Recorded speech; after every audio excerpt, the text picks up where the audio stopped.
Hello guys, in today's video I will be breaking down how I managed to catch about 1:16 raised to reward, almost 1:17 raised to reward on good buys. So here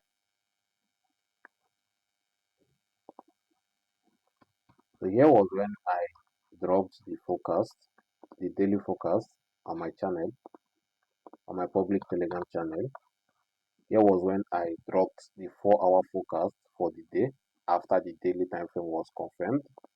And this was when I was able to hit the first target, and this was the final target.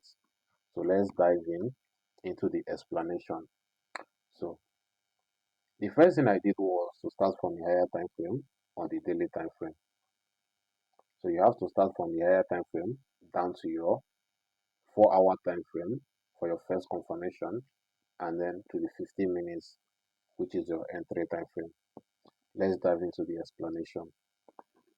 So starting with the daily time frame, I was able to identify that the daily time frame is bullish. First thing first, we broke structure above our recent high, pulled back inside our internal liquidity. So when we put back inside our internal liquidity, that was when I started looking for my confirmation and entry. So the first thing I identified was that we took out sell side. This was kind of a range. We had a little bit of a range here. We swept the low of our range. Now we are heading for the high of the range and also to take out our recent draw of liquidity. So I started having interest when I got this second candle confirmation after we manipulated the low of our last bearish candle and closed bullish. That was when I was looking for this candle. I aligned my higher time frame points of interest, daily candle confirmation. I was now expecting my recent candle to give me my open high low close inside a 4-hour point of interest for me to now trade it to the upside. So, like I said, we were bullish. We broke structure above this recent high, made a pullback inside our point of interest, higher time frame point of interest. Now I was trading to the upside. So what I did was here, I expected the new candle to open, make the wick of this recent candle inside a 4-hour point of interest before I will now start looking for my 15 minutes confirmation. So let's quickly go down to the 4-hour time frame when we opened. So this was where price opened from. We opened around here, made a pullback inside what our daily order block. If you notice the first chart I sent to this on the Telegram channel, I marked out this order block, which was the point of interest I had on my 4-hour time frame.